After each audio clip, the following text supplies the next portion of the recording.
என் தம்பி பொண்ணை தத்தெடுத்துட்டு போனவங்களுக்கு ஃபோன் பண்ணுங்க. போடுறேம்மா, போடுறேன். ஏய், போன ஸ்பீக்கர்ல போடு. இத ஸ்பீக்கர்ல போடு. அவர் வேற எங்க போனாருன்னே தெரியலம்மா.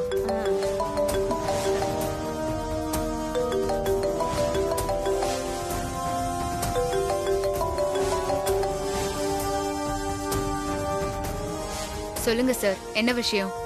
ஒண்ணு இல்லம்மா, நம்ம ஆசிரமத்துக்கு ஜெய்ப்பூர்ல இருந்து ஒரு வைர வியாபாரி வந்திருக்காரு.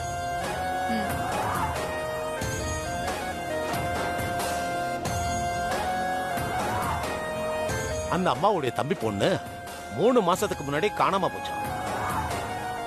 அந்த குழந்தையால வாய் பேச முடியாது, காதும் கேட்காது.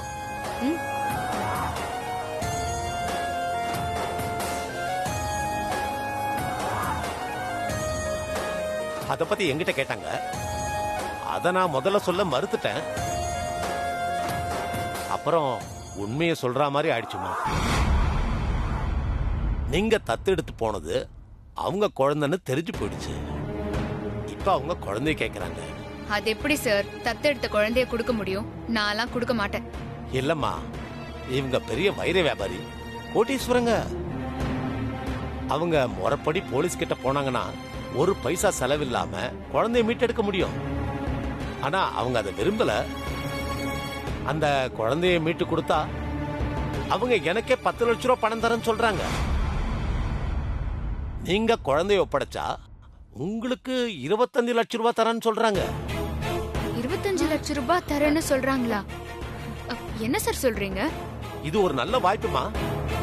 குழந்தைய வந்து கொடுத்துருங்கம்மா ப்ளீஸ். அப்படியா? சரி, நீங்க கொஞ்ச நேரம் வெயிட் பண்ணுங்க, நான் திரும்ப கால் பண்றேன். சரி.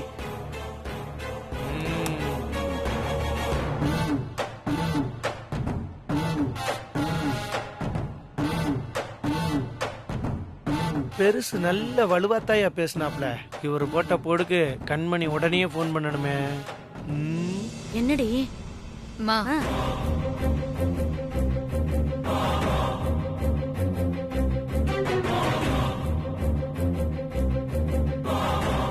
கண்மணி, உண்மையிலேயே நமக்கு அந்த குழந்தையால கிடைக்கிற பொக்கிஷம் அந்த பணமா தாண்டி இருக்கும். அந்த குழந்தை நம்ம கிட்ட ஒட்ட மாட்டேங்குது, அதை வச்சு நம்மளால காலம் தள்ள முடியாது. அது மட்டும் இல்லாம குழந்தைக்கு காய்ச்சல் வந்தப்போ வந்து பார்த்த ராசாத்தி அந்த குழந்தைய மீட்கணும்ன்ற எண்ணத்துல தான் போயிருக்கா.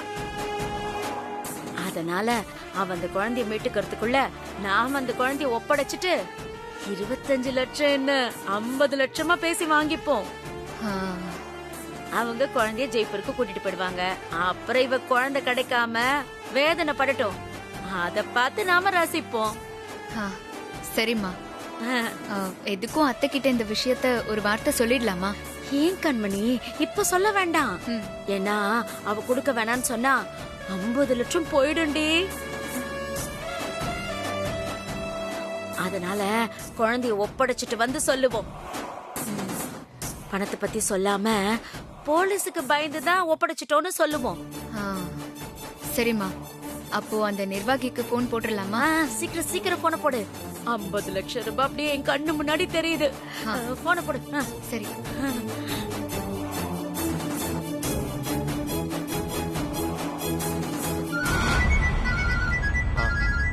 அவங்க தான் கால் பண்ணி பேசு. ஸ்பீக்கர்ல போடு. ஸ்பீக்கர்ல போட்டு பேசு. சொல்லுங்கம்மா, நீங்க என்ன முடிவு எடுத்திருக்கீங்க? இல்ல, நானும் நல்லா யோசிச்சு பார்த்தேன். என்னாலையும் அந்த குழந்தைய வச்சுக்கிட்டு சமாளிக்க முடியல. சாப்பிட மாட்டேங்கிறா, எங்களோட ஒட்ட மாட்டேங்கிறா. அதனால குழந்தைய உங்ககிட்டே வந்து ஒப்படைச்சிடுறேன். ஆனா அவங்க சொன்ன அமௌண்ட் எல்லாம் பத்தாது. 50 லட்சம் ரூபாயா சேர்த்து தருவாங்களான்னு கொஞ்சம் கேளுங்க. அப்ப நான் குழந்தைய ஒப்படைச்சிடுறேன். 50 லட்சம் கேக்குறாங்க. 50 லட்சம் தானே, கொடுத்துருவோம். ஓகேம்மா. அவங்களுக்கு 50 லட்சம்லாம் ஒரு 50 ரூபா மாதிரியா. அவங்க பெரிய வைர வியாபாரிமா, அவங்க கண்டிப்பா கொடுத்துருவாங்க. அப்போ நாங்க எங்க எப்போ வரட்டும்? நாளை காலையில 8 மணிக்கு நம்ம ஆசிரமத்துக்கே வந்துருங்க. அவங்க பணத்தோட இருப்பாங்க. நீங்க முடிச்சிட்டு போயிடலாம். சரி, நான் காலையில குழந்தைய கூட்டிட்டு வந்துடுறேன். ஆ, சரிங்கம்மா சரி. அம்மா, அவங்க காலையிலே குழந்தைய கூட்டு வந்துருவாங்க. போன்ல நீங்க தான் கேட்டீங்கல்ல. அம்மா, நீங்க எனக்கு கொடுக்கறேன்னு சொன்ன 10 லட்சத்தை கொடுத்துருவீங்கல்ல? அதெல்லாம் கண்டிப்பா கொடுத்துடும். சரி. அதெல்லாம் சாரும் அம்மாவும் வட்டியும் முதலுமா சேர்த்து கொடுத்துருவாங்க. சரியா? நீங்க டோன்ட் வரி. சரி. நாளைக்கு குழந்தை கைக்கு வந்த உடனே வர வேண்டியது தானா வரும். இப்போ நாங்க போய் ரெஸ்ட் எடுக்கிறோம். சரிம்மா சரி. நம்ம போய் ரெஸ்ட் எடுக்கிறான். நிம்பல் 2 பேரும் பேசிட்டே இருக்கான்.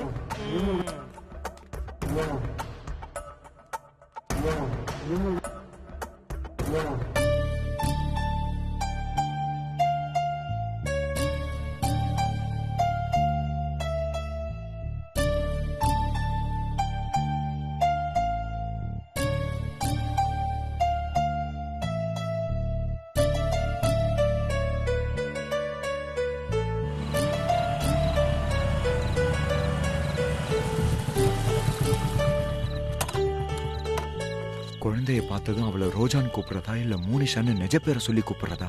மோனிஷான்னு கூப்பிட்டு அவன் நம்ம கிட்ட அஃபெக்ஷனா இருந்தா அது மத்தவங்களுக்கு சந்தேகத்தை உண்டாக்கும். நான் தான் அவ அப்பான்னு தெரிஞ்சா வீட்டுல ஒரு பூகம்பமே வெடிக்கும். அதனால ரோஜான்னு கூப்பிடுறதா நல்லது.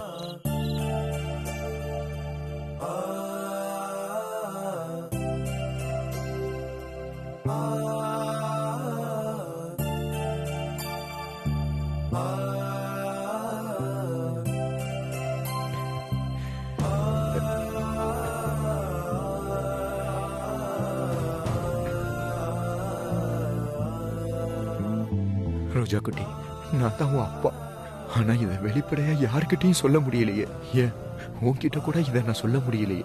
பக்கத்துல இருக்கிறது ஏன் குழந்தைதான்னு தெரிஞ்சோம் உரிமையா கொஞ்சம் முடியல, தூக்க முடியல. நான் பாவிமா.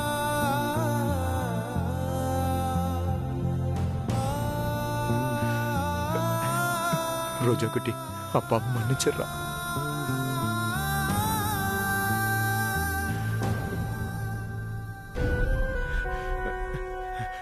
ரோஜா குட்டி, உனக்கு என்ன ஆச்சு? உன்னால ஏன் வாய் பேச முடியல? காது ஏன் கேட்கல? சொல்லுமா.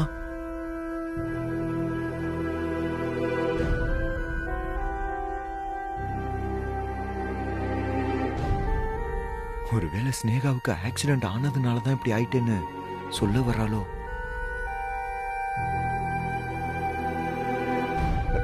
சரி ரோஜா குட்டி, நீ ஒன்னும் கவலைப்படாத. உன்னை டாக்டர்கிட்ட கூட்டிட்டு போய் நான் ட்ரீட்மெண்ட் பாக்குறேன். சரியா? இனிமே நான் உனக்கு எல்லாத்தையும் பார்த்து பார்த்து செய்வேன். உன்னை விட்டு பிரியவே மாட்டேன். எப்பவும் உன் கூடவே தான் இருப்பேன். சரியா? சரி, எப்பவும் இப்படியே தான் சிரிச்சுக்கிட்டே இருக்கணும். அது போதும் எனக்கு. சரி, டிராயிங் வரீங்க?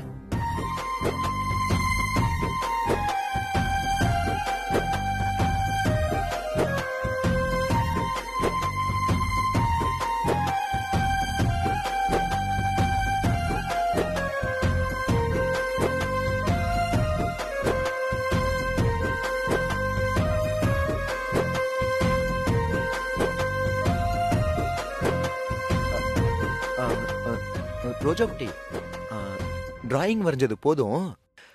என்ன அந்த பேப்பர்ல அப்பான்னு எழுதுங்க. சரி, நான் கைய பிடிச்சு அப்பான்னு எழுதி காட்டுறேன்.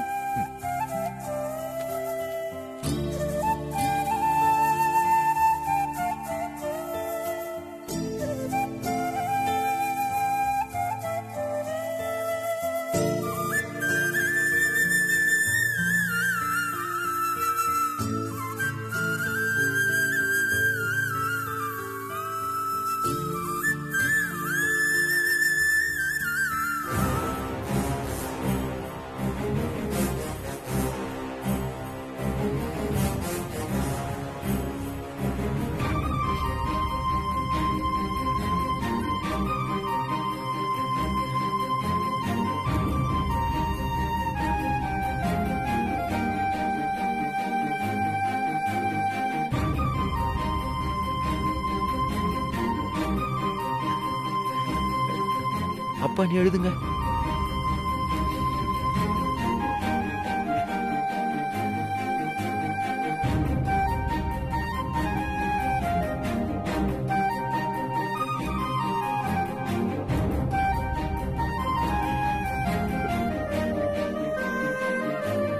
குமரா,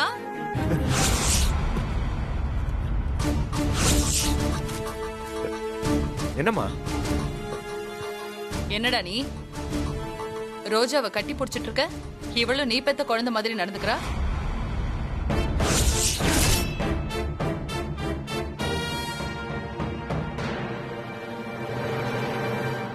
சாச்சா அப்படிலாம் இல்லம்மா. அன்னைக்கு ராசாத்தி வீட்டுக்கு போனப்ப அன்னைக்கு அவளே ஓடி வந்து கட்டி பிடிச்சுக்கிட்டா. அதான் இன்னைக்கு என்ன பார்த்ததும் கட்டி பிடிச்சுக்கிட்டா. அவ்வளவுதாம்மா. நானும் குழந்தையாச்சேன்னு பாசமா கட்டி பிடிச்சேன். அவ்வளவுதாம்மா. உன்கிட்ட இவ்வளவு கொஞ்சறாளே, ஆனா என்கிட்ட வரவே மாட்டேங்கிறா. அப்படி என்னதான் உனக்கும் இவளுக்கும் சம்பந்தம் தெரியல. வேற என்னம்மா, அப்பா மகள்ங்கிற சொந்தம் தான் எங்க 2 பேரையும் ஒட்டுதலா வச்சிருக்கு.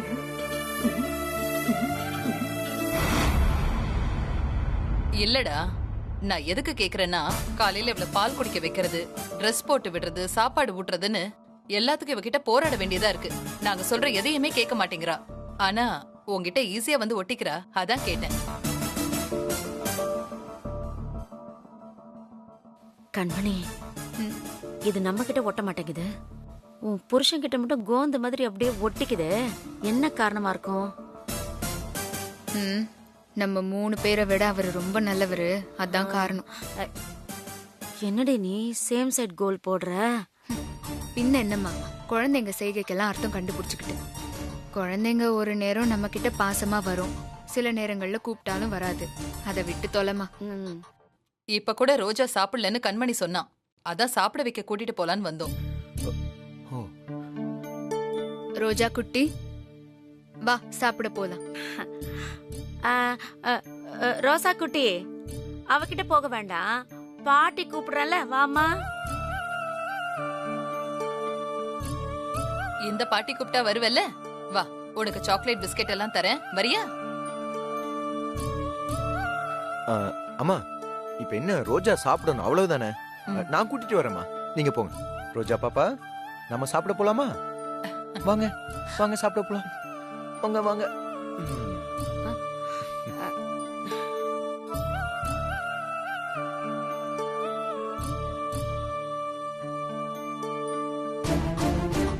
என்னடி இது அநியாயமா இருக்கு? இவளை தத்து எடுத்துக்கிட்டு நாம வந்தா இவ நம்மளுக்கு தண்ணி காட்டிட்டு மாப்பிள்ள கூடவே க்ளோஸா போறா. பார்த்தாலே எனக்கு வயிறெல்லாம் எரியுது. மா, நீ கவலைப்படாத, எல்லாம் நாளைக்கு காலையில வரைக்கும் தான். நாளைக்கு இந்த குட்டி பிசாசு ஆசிரமத்துல இருக்கிற அவ குடும்பத்தார்கிட்ட ஒப்படைச்சிட்டா 50 லட்சத்தை வாங்கிட்டு வந்துடலாம். அப்புறம் நம்ம சந்தோஷமா இருக்கலாம். குழந்தைய காணோன்னு அந்த ராசாத்தி, இனிய, உன் மாப்பிள்ள எல்லாரும் வேதனையில இருப்பாங்க. அத பார்த்து நாம சந்தோஷமா இருக்கலாம். சூப்பரா சொன்னடி. விடிஞ்சதுமே நாம பண மழையில குளிக்கலாம், அவங்க வேதனை மழையில வெந்து சாவட்டும்.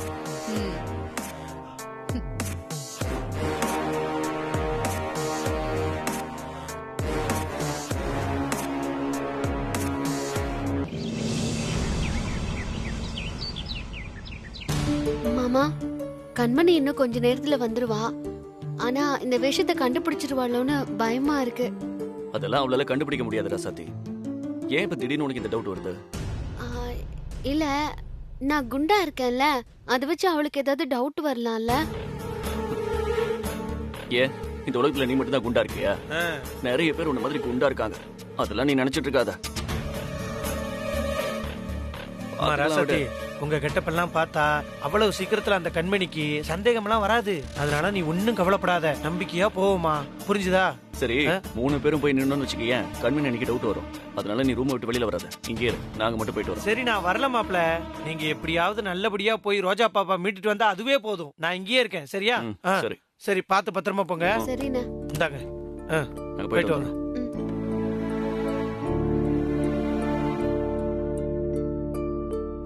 ஆண்டவா, எப்படியாவது நல்லபடியா ரோஜா பாப்பா இவங்க மீட்டுறணும்.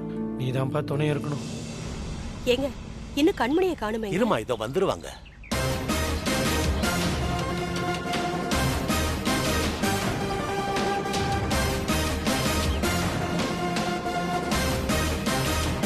வாங்க வாங்க சார் வாங்க வாங்க வணக்கம் வாங்கம்மா வாங்க.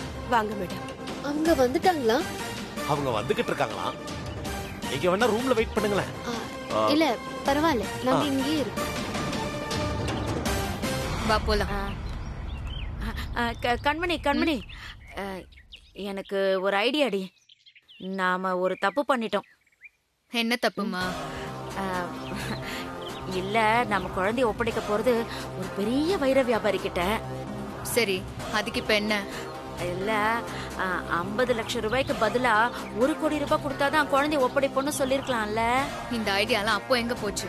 அப்போ சொல்லிருக்கலாம்ல. இனிமே எதுவும் பண்ண முடியாதா? ஒன்னும் பண்ண முடியாது. அமைதியா வா, இவளை கூட்டிட்டு வா. சரி.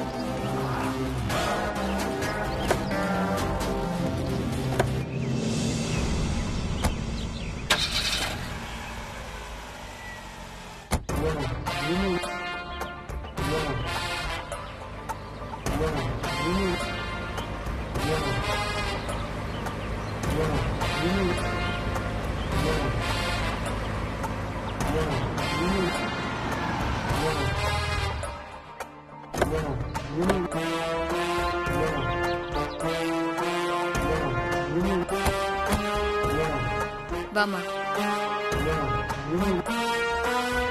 வாமா. வாங்கம்மா வாங்கம்மா. வாங்க வாங்க மேடம் வாங்க.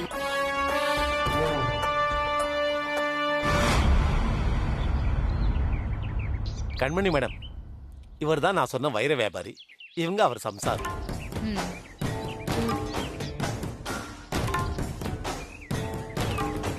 கண்மணி, அவங்க முகம் வைரமா ஜொலிக்குது.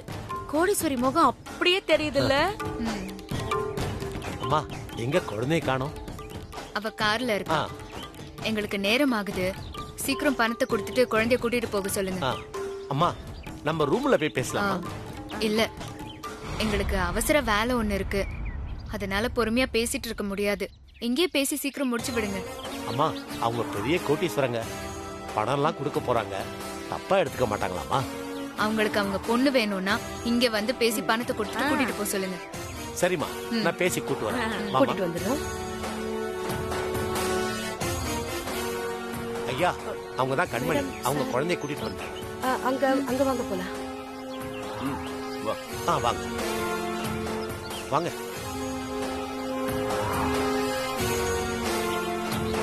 வாங்க. அம்மா, இவங்க தான் கண்மணி. இவங்கதான். குழந்தைய தத்தெடுத்துட்டு போனோம். அப்படியா? எங்க வீட்டு பொண்ணு நாங்க பார்க்கணும். அம்மா, கூட்டிட்டு வா. ரோசா, வா.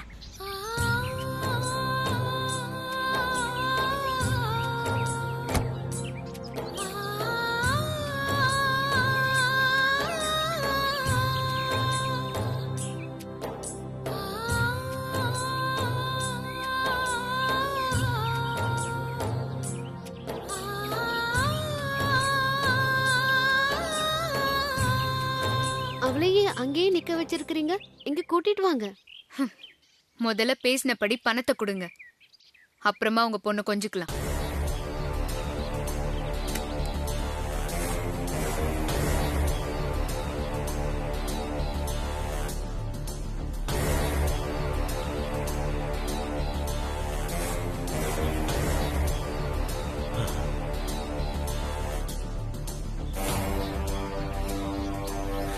ஆஹா, 50 லட்சம் ரூபா இன்னைக்குதான் முழுசா பாக்குறேன். அப்படியே அள்ளிக்கலாம் போல இருக்கே. கரன்சி காத்து வாசம் ஆள தூக்குது. அந்த குட்டி பிசாசு நமக்கு இவ்ளோ பணத்தை சம்பாதிச்சு கொடுக்கும்னு நினைக்கவே இல்லையே. இதுல உங்களுக்கு கொடுக்க வேண்டிய 50 லட்சம் ரூபாய் இருக்கு.